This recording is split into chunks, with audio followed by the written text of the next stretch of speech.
The Galactic Council chamber was vast, walls made of crystal, ceilings glowing with artificial starlight, thousands of voices echoing across the hall. Here, the greatest powers of the galaxy gathered. Every species sent their leaders, their admirals, their diplomats. It was supposed to be a place of peace. But today, it was a theater of mockery. A message had arrived. It was from Earth. The human delegation stood small compared to the towering alien figures around them. They carried no weapons, no guards, only words. The council speaker read the message aloud so every system, every world, every citizen could hear it live. It was a message of mercy. Humans offered food to colonies starving on the outer rim. They offered medicine to species suffering from plagues. They offered peace treaties where war had burned for centuries. They asked for nothing in return, only cooperation, only unity. For a moment, there was silence. Then, laughter. The chamber erupted. Deep, booming laughs from reptilian warlords. Hissing chuckles from insectoid diplomats. Even the cold, logical machine races played mocking echoes across the hall. The sound spread like wildfire, across the chamber, across the live feeds, across the galaxy. "Mercy!" shouted one delegate. "From apes who crawl on a death world," jeered another. But it was the Zaan warlord who stood and made the laughter eternal. His voice roared across the hall. "Look at them," he shouted, pointing to the humans. They evolved in storms of acid rain, under skies filled with poison, among beasts that eat their own young. And now, they offer us kindness. These apes are mad. The chamber shook with amusement. The council broadcasted the moment across every channel.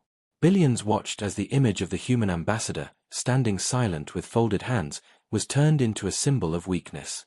Across the galaxy, the mockery spread faster than any war. Alien citizens created memes.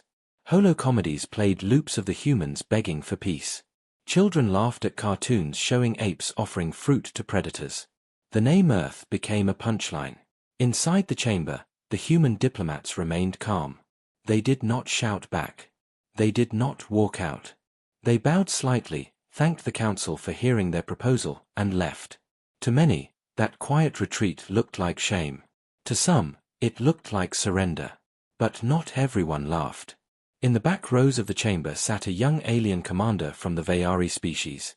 He was small, his people considered fragile, his voice rarely heard in such meetings. Yet he leaned to his general and whispered words that sent a chill down the spine. "Deathworlders don't give mercy for free." The general looked at him, frowning. "What do you mean?" The commander's eyes never left the retreating humans. "It means, if you mock the hand that offers peace, you should be ready for the fist that follows." But his warning was drowned under the storm of laughter. The humans returned to their ship. Cameras recorded them leaving the council station, their faces calm, almost too calm. Many aliens said the humans had accepted their role as the galaxy's weakest. That Earth had given up on being taken seriously. They were wrong. Far away, on the blue and green planet they mocked, preparations had already begun. Factories moved quietly into overtime. Shipyards worked through the endless nights. Soldiers trained not for survival, for they already knew survival better than anyone, but for something else. Yet no one outside Earth saw this. The galaxy saw only what it wanted to see, weak humans offering mercy, laughed out of the chamber. Days later, alien entertainment networks replayed the council session again and again. The Zaan warlord's mocking face became a popular image. His words were quoted in songs, on banners, in jokes, "Mercy from apes." On border colonies, alien children ran through the streets imitating humans with open hands, pretending to beg for peace before collapsing in laughter. Even seasoned admirals joined the mockery. But still, the rumors spread. Small, quiet rumors. Whispers in soldier camps, "They live on a death world. Do you know what that means?" Conversations in bars, "A planet where everything tries to kill you." Poison plants. Killer storms. Predators in the oceans. Uneasy questions, if they can survive that, what happens if they stop holding back? The young Vayari commander's words echoed silently in the minds of a few. Deathworlders don't give mercy for free. But the galaxy wasn't listening. Not yet. Instead, the council sent out an official message. It was broadcasted on every major network. The statement was simple. The humans are not to be feared. They are to be pitied. Their so-called offers of peace are nothing but the cries of a fragile race begging for protection. And with that, the Council believed the matter was closed. But in the shadows of Earth's orbit, hidden behind civilian freighters, human warships began to take form. Silent, dark, and patient, like predators waiting for the moment when laughter would end. The galaxy laughed at Earth's mercy. Soon, it would learn the cost of mockery. The border stars were quiet. Too quiet. A Union scout ship, Silver Wing, glided through the ruins of a burned system. The crew expected to find signs of raiders, maybe pirates. What they found instead chilled them to the core. Wreckage. Everywhere. Hundreds of ships, scattered across the void. Hulls twisted, melted, shredded apart as if some invisible predator had torn through them. The markings were clear, ships from a coalition fleet, not pirates. These were warships. They were supposed to be strong, untouchable. Yet here they drifted, silent corpses in space. The ship sensors picked up a weak signal. A distress pod floated among the wrecks. Inside, a single survivor, an alien officer, burned, bleeding, barely alive. When the medics pulled him aboard, he opened his eyes for only a moment. His lips trembled, his voice cracked, but he spoke one word. Humans. Then he died. The report reached the Galactic Council within days. But when the message was read, it was met with smirks, not alarm. Humans, scoffed the Zaan warlord who had mocked them before. These apes don't even have fleets strong enough to defend their own skies. How could they destroy an entire task force? Laughter filled the chamber again. The council decided the survivor's mind must have been broken by battle trauma. He had spoken nonsense before death. The matter was dismissed. But rumors do not die so easily. Whispers spread in shadowy corners of the galaxy. Among smugglers, mercenaries, and border soldiers, stories began to circulate. A freighter crew swore they saw human freighters traveling with shadows behind them, massive shapes, cloaked, watching silently. A mercenary captain claimed that in an asteroid belt, his scanners picked up human signals, but when he tried to approach, his entire crew vanished without a trace. And in the border colonies, frightened children spoke of ghost ships that bore the mark of Earth.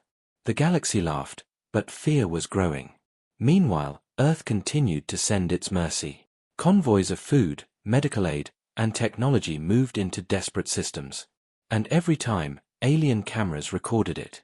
The feeds showed humans unloading supplies, smiling, offering a hand of peace. But sometimes, those aid ships didn't come back. The council assumed they had been destroyed by pirates. The galaxy even made more jokes, even their mercy ships are weak. But in truth, those ships weren't destroyed. They were simply gone. What no one knew was that many of those convoys carried something hidden. Behind their supplies, behind their relief crates, human war machines were being deployed quietly, out of sight. The galaxy saw mercy. But something darker moved in the shadows. On a cold night inside the council's military chamber, a heated argument broke out. Admiral Kether, a veteran of 3 wars, slammed his clawed hand on the table. "You are all fools," he roared. "I've seen their world. I've read the reports. The humans do not live on a paradise like ours. Their planet is poison, storm, and predator. Do you not understand? They have trained for survival since birth." But the other admirals only smirked. "Survival does not mean strength," one said. "Fear makes you cautious. Caution makes you weak," another added. The chamber agreed. The warnings were ignored. Admiral Kether left in silence, his mind troubled. He remembered the words of the young Vayari commander in the last council session, "Deathworlders don't give mercy for free." The admiral feared those words might soon prove true. On the outer rim, colonies began to notice strange patterns. Human convoys would arrive, unload supplies, and leave. Days later, the colonies discovered raider fleets had vanished without a trace. No battles reported. No survivors. Just silence. The locals whispered, the humans were here, and then the raiders were gone. Still, the council dismissed it all. Their official statement, coincidence. Rumors. Fear makes children see monsters. But in the deep black of space, monsters truly were moving. One night, the Council broadcast a holo-comedy across the galaxy. The program showed actors dressed as humans, pretending to beg alien overlords for mercy, falling to their knees while the crowd of alien characters laughed. The broadcast went viral, shared across billions of devices. And yet, on the same night, a patrol fleet in the Vega sector vanished completely. Dozens of ships erased from sensors in a single hour. The only trace left behind was a faint human signal repeating through the void. A single word, spoken in cold English. Mercy. Back on Earth, the factories roared louder. Human scientists tested new weapons in hidden stations orbiting their moon. Generals reviewed tactics that no other species had ever used, tricks born not from glory, but from desperation, survival, and the ruthless lessons of a death world. The galaxy still believed humans were weak. But in truth, Earth was patient. Earth was watching. Earth was waiting. And soon, the laughter would end. The young Vayari commander wrote a private message to his homeworld. His words were short, but urgent. They mocked Earth's mercy. But I've seen the look in the humans' eyes. They are not weak. They are waiting. Tell our people to prepare. The message never reached home. Somewhere between stars, the courier ship disappeared. Another silence. Another warning, ignored. The galaxy thought Earth had been humiliated. The galaxy thought mercy meant weakness. But in the shadows, humanity was building a storm. And when it broke, no one would laugh again. The galaxy believed humans were harmless. The Council believed their mercy was weakness. But all of that changed the night of the Vega ambush. It began with a relief mission. 3 human freighters, heavy with supplies, moved slowly through the stars. Their holds were filled with food, medical crates, and tools for colonies dying on the edge of space. Cameras followed them live. Billions of aliens tuned in, expecting the same old sight, humans handing out mercy, begging for cooperation, playing at kindness. But this time, something different waited in the darkness. A coalition of alien raiders had been sent by powerful lords of the Council. Their orders were simple: humiliate Earth once again. Destroy their ships on live broadcast, show the galaxy that the apes were fragile. Dozens of raider cruisers emerged from hyperspace, surrounding the 3 freighters. Their weapons glowed. Their commanders opened the channel. This is the fate of your mercy, humans, one alien sneered. Beg for your lives. Show the galaxy how weak you are. The human captain appeared on screen. A middle-aged woman, calm, unflinching, her eyes steady. She did not beg. She did not plead. She only smiled. Her words were simple. Mercy denied. The galaxy watched in confusion. What did she mean? The freighters were surrounded. They had no weapons. Then the shadows moved. From the void, massive shapes appeared, dark warships uncloaking one by one. Their hulls were sharp, black as the abyss, built not for show but for killing. They were nothing like the fragile freighters. They were predators. The council chambers exploded with noise as the live broadcast continued. Admirals shouted, civilians gasped. No one had expected this. The human warships opened fire. The first volley tore through the nearest raider cruiser, cutting it in half in seconds. The second volley erased 2 more. The battlefield became chaos. But this was not war as the galaxy knew it. Aliens fought with ceremony, with rules, with predictable maneuvers. Humans fought like hunters. They jammed communications. They cut engines before the enemy could react. They attacked from blind angles, using asteroids and debris as cover. Raider ships fired desperately, but the humans were faster, smaller, deadlier. In less than 7 minutes, the entire coalition fleet was broken. Some destroyed, some fleeing, most dead. Billions watched as the proud raiders screamed in terror. One broadcast caught a captain begging. They are not weak. They are not weak. The humans showed no mercy. When the smoke cleared, the 3 freighters floated untouched. The warships closed in around them, silent protectors. The human captain's face appeared again on the feed. Her voice was calm, almost cold. You mocked our mercy. You tried to turn it into weakness. Now you have seen the cost. This was only a warning. Then the feed ended. Across the galaxy, silence followed. In council chambers, panic spread. Admirals demanded answers. How had Earth built such ships in secret? How had they trained fleets without anyone noticing? Some shouted for war. Others whispered of retreat. But the Zaan warlord, the one who mocked humanity first, slammed his fist on the table. They are liars. They tricked us with illusions. Their fleets are small. They cannot stand against the council. But even his voice carried fear. Meanwhile, on border colonies, fear turned into awe. For the first time, ordinary aliens began to whisper different words. They survived a death world. Of course they fight like this. Maybe their mercy wasn't weakness. Maybe it was warning. Maybe we should not laugh at Earth anymore. Still, the Council issued an official message: the human ambush was a terrorist act. Their fleets are small. Their strength is exaggerated. The galaxy has nothing to fear. But the soldiers who had seen the battle did not believe it. Survivors of the Raider fleet, broken and scarred, told a different story. They hunted us, one survivor cried. They didn't fight like us. They stalked us, like predators in the night. Another whispered the word the galaxy was beginning to fear: Deathworlders.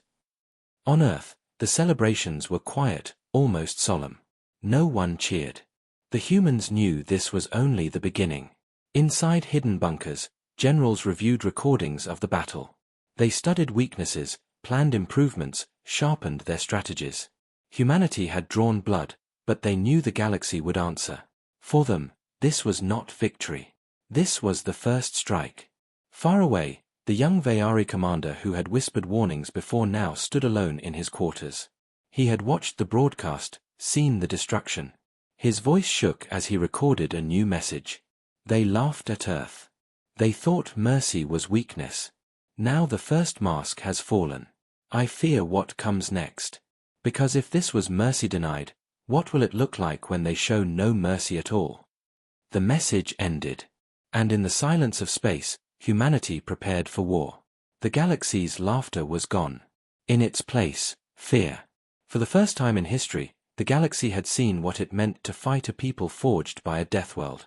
And they knew, the first strike was only the beginning. The galaxy still tried to laugh. After the ambush in Vega Sector, after the annihilation of the Raider fleet, the Council issued statements claiming the humans had cheated. They said Earth had used tricks, cloaking devices, and hidden allies. They promised it would not happen again. But deep inside, no one was laughing anymore. Because the humans were no longer pretending. Weeks later, a massive coalition fleet gathered near Earth's border. Hundreds of warships, heavy carriers, siege platforms, the greatest armada assembled in decades. Their leaders stood before the cameras, boasting with confidence. We will burn the ape world. We will show the galaxy that Earth is nothing. Their broadcasts spread far and wide. Billions tuned in. The Council wanted to make an example of humanity. The fleet entered human space. What they saw silenced them. Earth was not weak. The planet glowed in the distance, a blue and green marble wrapped in clouds. To alien eyes, it looked fragile, soft, almost harmless. But orbiting above it was a wall of steel. Dozens of fortresses hung in the void, massive defense stations bristling with weapons. Orbital platforms stretched like chains across the skies. Swarms of smaller ships patrolled the outer layers, their movements precise, disciplined, deadly. And below, on the surface, Earth itself was a fortress. The oceans boiled with submarines. The forests hid missile batteries. Mountains were carved with silos and rail cannons. Even deserts carried hidden fortifications. Every inch of the planet was prepared. The mask had dropped. Earth had never been weak. Earth had been waiting. The alien admirals stared in disbelief. Their sensors confirmed what their eyes already told them: this was no small defense force. This was an arsenal prepared for centuries. Impossible, one commander whispered. They were hiding all of this, under our eyes. The human fleet moved into formation. Lines of sleek warships glided out from Earth's shadow, their hulls gleaming. Not raiders. Not decoys. A true navy. The human ambassador appeared on every channel, her voice calm, her face steady. "For too long, you mocked our mercy," she said. "You mistook restraint for weakness. But mercy is not weakness. Mercy is choice. And now, you will see what happens when that choice is withdrawn." Her words echoed across the galaxy. The coalition fleet opened fire. Thousands of plasma bolts lit the void, screaming toward Earth's defenses. The humans did not panic. Their fleets moved with cold precision. Shields flared, cannons roared. Counterfire sliced through the sky like thunder. Alien warships exploded one after another. Their formations collapsed. Their admirals shouted orders, but confusion spread. The humans fought differently. They fought with ambushes, traps, and relentless focus. Every time an alien ship tried to retreat, humans cut them off. Every time a commander thought he had found a weakness, a hidden gun platform opened fire. It was not a battle. It was a slaughter. Billions watched the broadcast live. What they saw shattered the image of humans forever. The galaxy had laughed at Earth, but now they saw the truth, a species forged in storms, sharpened by predators, hardened by survival. A species that had built a fortress world in silence. The council chambers erupted in chaos. Some demanded an immediate ceasefire. Others screamed for reinforcements. But no reinforcements came. The coalition fleet was dying. On the surface of Earth, soldiers stood ready. They were not cheering. They were not celebrating. Their eyes were cold, steady. They had always known this day would come. "Mercy was our warning," one general said quietly as he watched the battle from a bunker deep below. "Now they see the truth." Within hours, the great coalition fleet was shattered. Survivors fled into the darkness, their warships burning, their crews broken. The attack that was meant to humiliate Earth had instead humiliated the galaxy. The humans did not pursue. They did not slaughter the retreating ships. They simply let them run. Another choice. Another message. The young Vayari commander, watching from a distant station, whispered the words he had spoken before. "Deathworlders don't give mercy for free." This time, no one laughed at him. In the aftermath, alien networks struggled to explain what had happened. Some called it a miracle. Some said humans had hidden ancient technology. Others whispered the truth that no one wanted to admit. Humans had been strong all along. They had simply chosen not to show it. Now the mask had dropped. In the council chambers, silence ruled. No laughter, no mockery. Only fear. The human ambassador walked back into the hall, her steps echoing against the crystal floor. She placed records of the destroyed fleet onto the central table. "Do not mistake us again," she said. "Mercy is not weakness. Mercy is restraint. You mocked it. And now you have seen what happens when restraint is broken." No one spoke. No one dared. Earth had revealed itself. The mask was gone. The galaxy had mocked the hand that offered peace. Now, it trembled before the fist that followed. And deep in the shadows of space, humanity prepared for what was coming next. Because the war had only just begun. The galaxy was trembling. The mask of Earth had fallen, and the truth was clear. The humans were not weak. They were not helpless. They were predators who had hidden their claws. But still, arrogance refused to die. The Zaan warlord, the same one who first mocked humanity in the council chamber, rose again. His voice was filled with fury, but also with fear. "They tricked us. They used illusions. Their fleets cannot stand against the full might of the galaxy. I will crush them myself." And so, he gathered the largest coalition fleet ever assembled. Millions of soldiers. Thousands of warships. Entire supply lines stretching across systems. Species that hated each other set aside their grudges to join him. They feared what humans might become if left unchecked. This was no longer a mission to humiliate Earth. This was a mission to exterminate it. The fleet advanced through the stars like a tidal wave. Their arrival darkened skies across colonies. Civilians watched as the armada passed overhead, an endless storm of engines, cannons, and arrogance. Alien networks broadcast the march. Commentators declared that no force in history could withstand such power. They promised Earth would be burned within days. But in the shadows, human fleets were already moving. The battle did not begin with a clash of giants. It began with whispers in the dark. Alien warships entered empty systems, only to vanish without a trace. Supply convoys went missing. Entire outposts fell silent. At first, commanders thought it was sabotage. But survivors told another story. They came out of nowhere, one whispered, trembling. No warnings.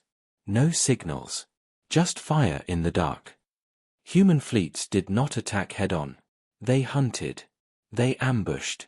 They cut the coalition apart piece by piece. In one system, a group of alien destroyers found themselves drifting in silence. Their fuel lines had been cut by human saboteurs. As panic spread, human warships uncloaked around them. They did not fire immediately. They circled like predators, watching, waiting. One alien officer screamed, "Fight them! Fight!" But before his ship could power its weapons, a single human torpedo ended it. The survivors begged for mercy. None came. On another front, entire communication lines collapsed. The coalition commanders could no longer speak to each other. Orders vanished. Fleets became blind and confused. And in that chaos, the humans struck again. They moved like ghosts. They killed without warning. They disappeared before anyone could respond. The galaxy had never seen war like this. Aliens fought with honor, with ceremony, with rules. Humans fought with survival, with instinct, with ruthless precision. The Zaan warlord screamed with rage as reports flooded his flagship. His mighty fleet, his unstoppable armada, was being shredded into dust. "This is impossible," he roared. "They are just apes. They cannot destroy us." But the truth was undeniable. Ship after ship fell. System after system turned silent. The arrogant coalition was collapsing. Billions watched in horror. The live broadcasts, meant to show humanity's destruction, now showed something else entirely, the fall of the arrogant. Alien captains screamed into their cameras before dying. Soldiers surrendered before battles even began. Whole fleets fled the battlefield at the first sign of human presence. The galaxy began to understand, mercy had not been weakness. It had been warning. On Earth, the generals spoke little. They did not celebrate. They only worked, studying each move, tightening their grip. One general said quietly, "They mocked our mercy. They forced our hand. Now we fight as our world taught us, without mercy, without pause, until the threat is gone." The war reached its peak when the humans launched a direct strike against the Zaan warlord's flagship. The massive vessel was larger than any human ship, armed with countless weapons, protected by fleets of escorts. To most species, it looked invincible. But the humans approached differently. They did not rush. They stalked. They disabled escorts one by one. They jammed every channel. And when the flagship stood isolated, they struck with everything. Missiles tore through its shields. Rail cannons ripped through its hull. Fires erupted across its decks. The warlord himself, the voice of arrogance, stood in his throne, screaming curses into the void. His last broadcast was filled with rage. "You cannot kill us all. The galaxy will rise against you. You cannot." His words ended in silence as the flagship exploded. The arrogant had fallen. The galaxy watched as fire consumed the warlord who once mocked humans before billions. The same laughter that had echoed across every screen was now gone, replaced by silence. The coalition shattered. Species fled back to their homeworlds. The Great Armada dissolved into panic. No one wanted to fight the Deathworlders anymore. In the council chamber, fear ruled. Delegates whispered, their voices trembling. No one mocked. No one laughed.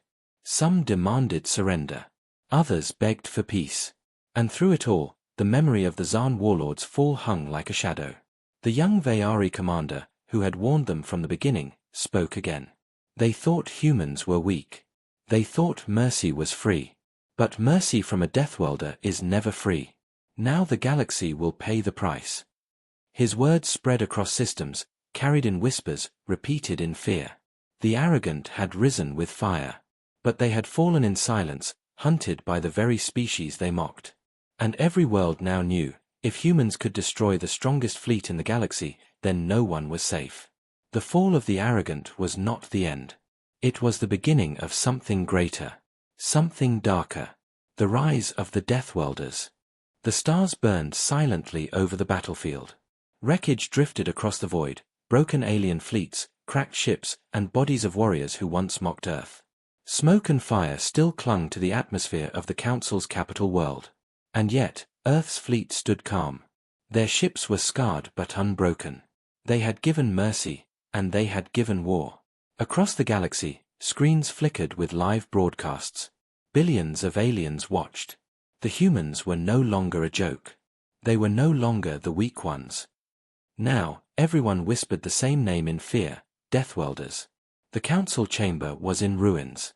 The marble floors were shattered. Smoke rose from the high ceilings. Once, the chamber had been a place of laughter.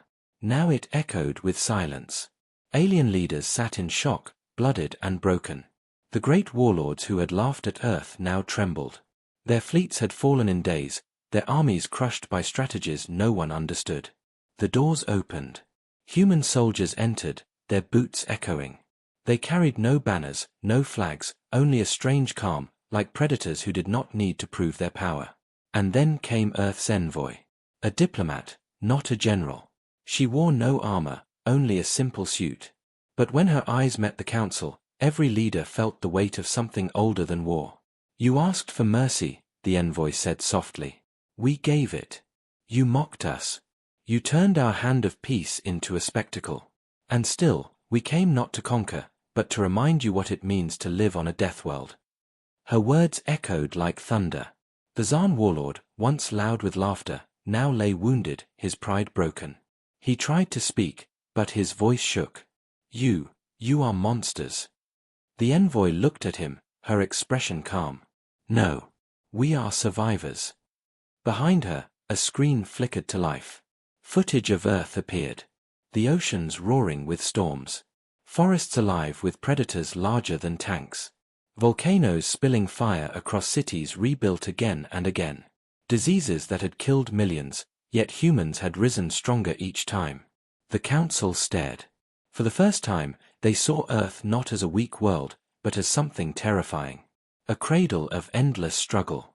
A place where only the ruthless, the clever, and the unyielding could survive. The envoy spoke again. "On your worlds, mercy is weakness. On ours, mercy is strength. We learned long ago that survival is not enough. To live, we must also protect. That is why we offered you peace.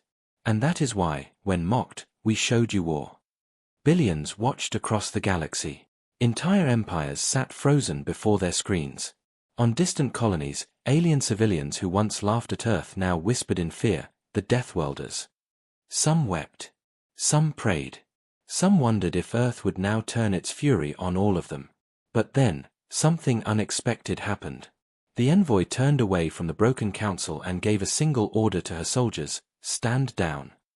The humans lowered their weapons. They did not enslave. They did not destroy what was left. They did not take the galaxy for themselves. Instead, they left silence. A silence more terrifying than war. Because now every empire knew, Earth had the power to conquer them all, yet chose not to. On the broadcasts, one phrase spread like wildfire. A single line from the envoy's speech. "Mercy is not weakness. It is the strength of survivors." That night, across the galaxy, leaders gathered in secret meetings. Alliances were broken. Old powers trembled. And at the center of every discussion was Earth. Some called for treaties. Some called for revenge. But all agreed on one thing: the galaxy had changed forever. The humans, the Deathworlders, were no longer to be mocked. The young alien commander who had once whispered in the shadows watched the broadcast from his ship.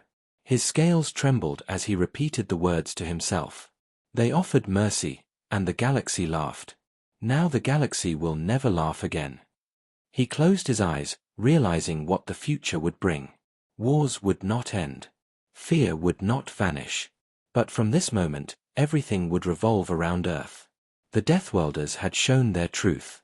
And the stars would never forget it. In the quiet after war, Earth's envoy stood alone in the chamber, gazing at the broken council. She whispered words not meant for them, but for the galaxy itself. We are not here to rule. We are not here to be worshipped. But mock us again, and you will remember why even gods fear Deathworlders. Her voice lingered, carried across the void like a shadow that would never fade. And so the legend was born. Not of weak apes. Not of merciful dreamers. But of survivors from a world where mercy and death walked hand in hand. From that day forward, the galaxy gave Earth a new name. The Deathworlders.